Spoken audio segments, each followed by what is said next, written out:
Brazil দলে ডাক না পেয়ে নতুন বার্তা নেইমারের। দেখুন, চিলি ও বলিভিয়ার বিপক্ষে বিশ্বকাপ বাছাই পর্বের জন্য ব্রাজিলের দল ঘোষণা করেছে কোচ কার্লো আনচেলত্তি। এবারে দলে ফেরার কথা ছিল নেইমার জুনিয়রের, কিন্তু দল ঘোষণার ঠিক আগের দিন ইনজুরিতে পড়েন তিনি। সাবেক বার্সেলোনা ও পিএসজি তারকা, তাই এবারও ফেরা হয়নি দলে। ব্রাজিলের দল ঘোষণার পর মুখ খুলেছেন দেশের জার্সিতে সর্বাধিক গোল করা তারকা নেইমার। ইনজুরি মুক্ত হওয়ার লড়াই শুরু করেছেন তিনি।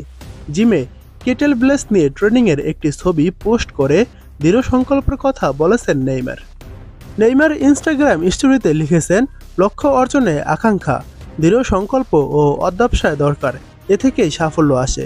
আপনি যদি আপনার লক্ষ্য অর্জন নাও করতে পারেন, আকাঙ্ক্ষা বা বাধা অতিক্রমের চেষ্টা নিয়ে অন্তত প্রশংসনীয় কাজগুলো করুন। জানা গেছে নেইমারের এবারে ইনজুরি খুব একটা গুরুতর নয়, তার উরুর মাংসপেশি ফুলে গেছে।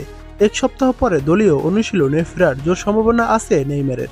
তবে ডন কার্লো ইনজুরিতে পড়া কাউকে দলের বোঝা বানাতে চান না। তিনি পরিষ্কার জানিয়ে দিয়েছেন, জাতীয় দলে ডাক পেতে হলে শতভাগ ফিট হতে হবে।